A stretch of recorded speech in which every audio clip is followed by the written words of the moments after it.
It's giving failed birthday cake, poorly executed sprinkles.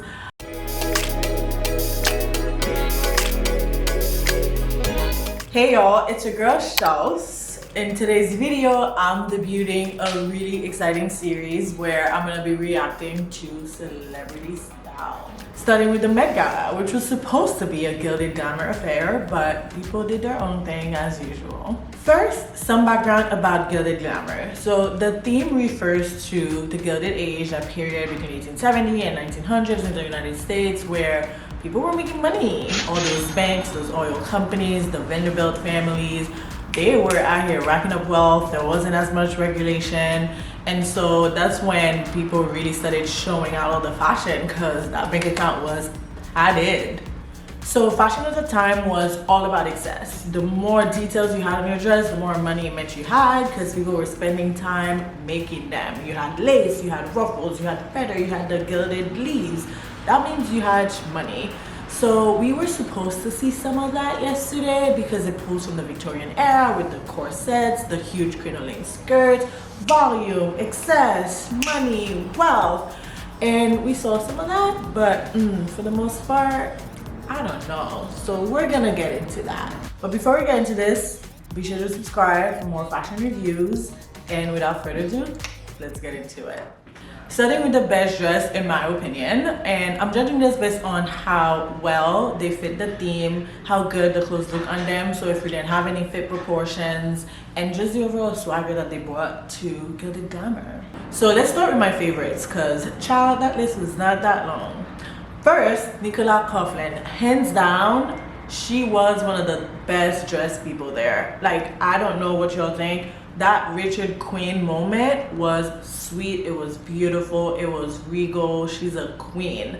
You have all those details that really capture what Gilded Age fashion was about. You have the corset, you have the mutton sleeves, you have almost that cape-like black sort of like cape coat to it. You have the wide skirt, and you have all those like details when you take a closer look, the feathers, the floral appliques. It was beautiful. And then she added drama with the opera gloves, which I personally didn't mind. I thought it was beautiful, and again, still on theme with Gilded Age fashion. She was a queen, she slayed, she did that, she conquered. Everybody else should have taken notes. Next, you have Billie Eilish in Gucci. I love when Billie does form-fitting. It's not her go-to, but when she does it well. I love the way the corset sat on her body. I love the lace detailing. It was such a sweet, romantic detail. I love the flower. People compared it to that Madame Poisson portrait, and I see the vision, but Billie made it more modern. She added the chokers. She had the spiky, sort of edgy hairstyle, which I thought just made it cool and brought it into, 2022. And the white skirt was also such a sweet detail. Again, very Gilded Age, very Victorian inspired. She could have even added a little like train, but I just love how she kept it simple, modern, and very Billie. Next, we have Laura Harrier, who also was on the same page. I love that she went for like a darker palette because it really helped to bring the drama. This collaboration with Victor Glamour and H&M was sweet, unexpected, felt very couture. The way it fit was beautiful. All the drama and the details that she added were phenomenal. Honestly, her red carpet style has been bringing it lately, and she really did that. She really did that yesterday. Next, we have Anitta. Honestly, bow down to the queen. That purple was regal. She's wearing Moschino, and they really created a look that was made for her. That silhouette was phenomenal. The way there's this tight fitting bodies, but then you have the hips that create this really beautiful like volume, and then you have the hem that creates a little train effect that I thought was beautiful and just added to the overall like elan. I love the sweetheart neckline, the off-shoulder silhouette, very Gilded Age, really beautiful. The pearls that fell off of it, also a nice touch because the era was all about those like excessive details. I also love the necklace, which could have seemed like it's too much, but it actually has this purple stone too that I thought tied it all beautifully, and the hair honestly, Anitta is my new favorite red carpet person to watch. Next up, we have Sarah Jessica Parker, who delivered my Christopher John Rogers moment on the red carpet. I was waiting for it, and it was everything I wanted and more. There was some history behind it because he designed the look in memory of Elizabeth Hobbs Heckley, whom if you didn't know, you must know. She was a very prominent activist, a formerly enslaved black seamstress, was very, very popular during the Gilded Age era, and the dress really reflected a design that she had once made for someone in the White House. I love the ball skirt. I didn't think she needed the hat because it felt like two things competing with each other. The dress in itself was the moment, but all in all, Sarah knew the history. Christopher John Rogers' team pulled that together in 3 weeks, and I'm impressed. Next, we have some honorary mentions. These people, I still need to give it to them. Rosalia and Givenchy, she was an absolute beauty. We have Lizzo, Majestic Lizzo over there in this dramatic thumb brown coat. We also had Adwoa Aboah and Tory Burch, probably the most stunning Tory Burch creation I've seen for a red carpet event. And also Cardi B in Versace. I like the chains and everything. I don't think it was like her best look. I personally probably preferred the Heavenly Bodies dress, for example, but I still felt like she did it justice and it looked amazing on her. And then let's get into the May category because that list is kind of long, y'all. I'm gonna try to get to it very fast. First, we have Blake Lively, and I know I might get dragged for this, but unpopular opinion, I wasn't really that into it. I feel like she gave exactly what she gave in 2018, so I wasn't moved, I wasn't impressed. Plus, that she looks to New York City architecture, which is beautiful, stunning, and all those things, but didn't relate exactly to the theme. And like the Empire State, for example, or the Statue of Liberty came way after the Gilded Age. Like her dress combined all those different features, and there were a lot of ideas there, but I personally don't feel like it deserves to be in the best dress spot list, but that's just my take on it. And then we have Lori Harvey, who gave me this crisscross Michael Kors dress with a front cutout. Again, it wasn't really giving Gilded. It felt kind of boring, maybe after party. Just because you have a train doesn't mean it makes it a gown, a moment. So she let me down for that one. And then we have Emma Chamberlain, who is probably the only one of the LV girls who really stood out. I get the vision she was going for with like the mutton sleeve top. She maybe made it a little modern with the crop and stuff. But I just don't love the mix of color. I don't think the yellow and white complemented her skin very well. But I do think the tiara, tied back to the Gilded Age, like obviously she tried to stick to the theme, but it didn't really deliver the sort of like drama and like opulence that you expect from the era. Then we have Olivia Rodrigo, who is still figuring out her red carpet style, if you ask me. I feel like her dress, her Versace dress was cute, but it didn't fit the theme, and she even made it Y2K with like the butterfly hair accessories.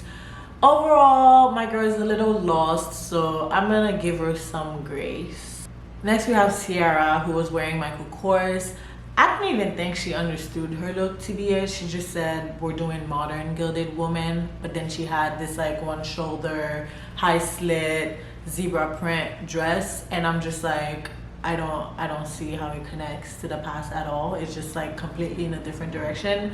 So I think she kind of threw something on, which probably would have been better for an after party, and there was like a total lack of effort there. So I'm a little disappointed because her jersey moment, for example, the year before was much better than what she gave me today. Like I don't even want to spend more time talking about it. Next, we have Chloe Bailey in Ariel, and don't get me wrong, my girl looked great. She knows how to pose, but I failed to see how it really connects to the theme. And I actually did get to see this dress in person, and I personally think Ariel can do her own, so I'm a little biased, but I don't think it really connected to Gilded Glamour, aside from like the very opulent fabric, obviously, and then that neck piece that she tried to like layer in. So we're still gonna put that in like the meh category. Next up, we have Tessa Thompson and Carolina Herrera. I know a lot of people love this look, but just because you have like a princess tulle gown doesn't really make it a moment. I feel like it's been done over and over again, and I didn't see the connection to the theme. Then we have Hailey Bieber in YSL. I love a YSL gown, can't go wrong. Maybe for another theme, but not this one. Ariana Debose in Moschino. She looked good, but didn't love. Seems like there were some fit issues too, so I don't think so. Normani, there was an idea, but I don't think the execution ended very well. Now for the worst dress category, and it's in no particular order because they were all equally bad for different reasons, but I'm gonna start with Amy Schumer. Her black coat dress from Chloe could have been good in another context, but at the Met Gala, it looked uninspired and boring. Then when they asked her about the theme, what it made her think about, she said her vibrator, which was just too hard, like tried too hard to be funny. Sis looked bored and boring. Honestly, the red carpet would have been okay if she wasn't there. And then we have the LV girls, who I'm just gonna put them all together because I don't feel like any one of them stood out. They didn't even give them anything custom. They pulled straight from RTW. And even Hoyeon, who they gave this resort look to, like resort, I felt like there's some explanation to do. It's giving contractual obligations, but the girls need to look into ways to get out of their contracts. And then you have Lala Anthony, who showed up ready to host, but I don't understand the Laquan Smith. I get that they were going for the deconstructed style, which had like the corset elements and even sort of the wide hip a little bit, but it didn't really feel coherent. And then the hat, I don't think really helped, you know, just because you have a hat on doesn't mean you suddenly look like Regency. Like it was rough. Then you have the crush area, which felt a little unresolved, and then the train, which is supposed to add like elan and glamour somehow. It all just didn't really work together. Too many ideas, and I don't think the execution delivered. Then we have Mindy Kaling, who looked like she was going to prom for her daughter, and it didn't work. Like, this Prabal Gurung number was confusing and so generic. Like, I just feel like I've seen this over and over again, and I don't think it really flatters like her more like mature vibe, you know? Like, give her something chic, give her a Tory Burch moment. Like, I needed more for Mindy. And then we have Katy Perry, who went in a whole different direction in her hamburger, or like even that camp outfit that she had. And honestly, she should be somewhere in the middle, because whatever dress she had on yesterday felt flat. Normally an Oscar de la Renta gown delivers in like the sophistication and vintage glam that you always think of, but this one just looked like she had a photo shoot from a circus, and it didn't really deliver anything. Next, we need to talk about Camilla Cabello, because when I saw her dress, I could not. My jaw was on the floor, and not in a good way. It's giving failed birthday cake, poorly executed, sprinkles. She had a whole explanation for it, like Prabal Gurung made it at their atelier using sustainable materials. But then the top with that lace up sort of like front thing didn't really work. It looked unfinished. Then you have the skirt, which had those little like sprinkles. It felt childish. It felt not Gilded Glamour. It felt take me to a kid's 6-year-old birthday party and be the piñata. And then we have Venus Williams, who, had it been any other occasion, I feel like her look would have been okay. But for Gilded Glamour, my good sis just put on a corset and called it a day.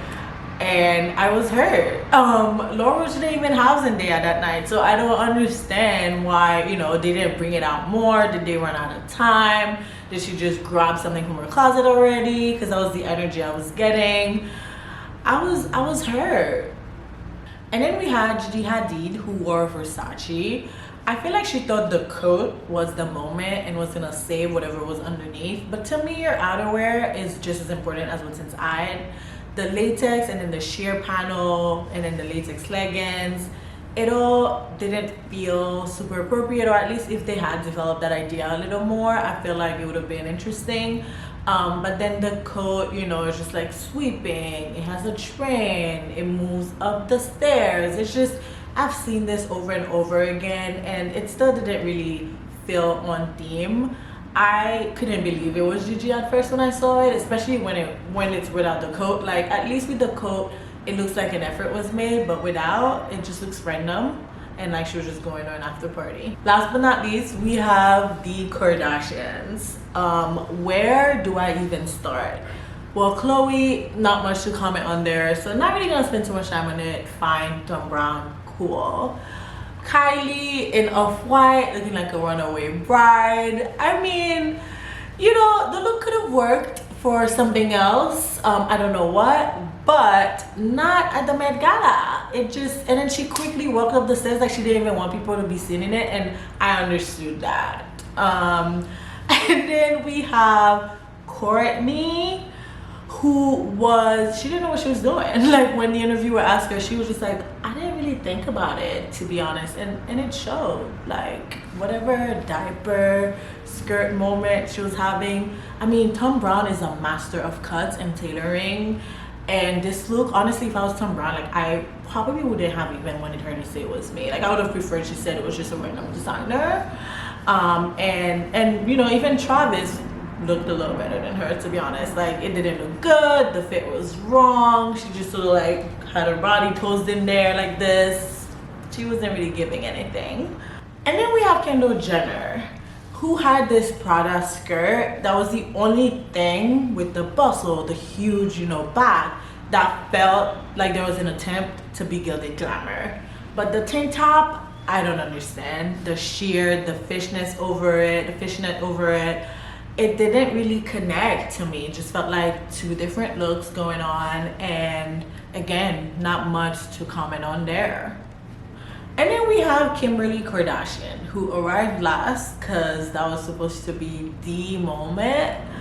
And when she came, I was just like, oh, okay, hi Kim. Like people were already saying she was gonna wear that Marilyn Monroe dress, which already back then had me like, all right, like why did you need to pull this out of its like 60-year-old slim? Like I don't think that it was necessary. She's out of her Balenciaga moment, and she's like now trying to find her new red carpet style post Kanye, but you know, trying to channel someone else and not really adding anything new to the conversation. It just all fell flat to me. Like Marilyn Monroe wore it better, and back then it was a surprise, but a sheer naked dress on a red carpet is nothing new now, you know?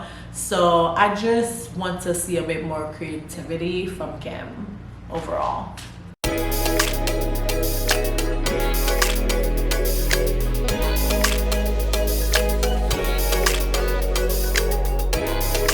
So this is the end of my Met Gala fashion review. I couldn't get to everyone, so sorry if I missed your person. You can always leave them in the comments for me and I can check back. If you enjoyed this video, give me a thumbs up. Let me know if you agree, who wore your best dress or your worst dress. Be sure to subscribe, and I'll see you next time.